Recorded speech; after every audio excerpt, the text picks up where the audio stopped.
સુખપર જિલ્લા પંચાયતમાં આવતી સુખપર 1 અને 2 તાલુકા પંચાયતના આ કાર્યાલયના ઉદ્ઘાટન પ્રસંગે આપણા સૌના રાહબર માર્ગદર્શક માનનીય કેશુભાઈ પટેલ, આપણા વડીલ મુરબ્બી વાદરા સાહેબ, તેમજ આપણા પ્રવીણભાઈ ઇન્ચાર્જ શ્રી પ્રવીણભાઈ, પૂર્વ તાલુકા પંચાયતના પ્રમુખ વિનોદભાઈ, ગામના સરપંચ શ્રી મનજીભાઈ, દેવસિંહભાઈ, માવજીભાઈ, તેમજ આપણા તાલુકા પંચાયતના સદસ્ય ઉમેદવાર બેન શ્રી લક્ષ્મીબેન, તેમજ સર્વે ભાઈઓ બહેનો અને કાર્યકર્તાઓ, ભારતીય જનતા પાર્ટીએ મારા ઉપર વિશ્વાસ મૂક્યો છે.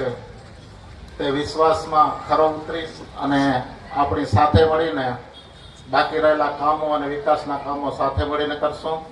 સુખ દુઃખમાં બહુ સાથે રહેશું. વધુમાં વધુ મતદાન થાય અને 26 તારીખે ભારતીય જનતા પાર્ટીનું કમળ ખીલી ઉઠે એ વિનંતી માટે જય સ્વામિનારાયણ.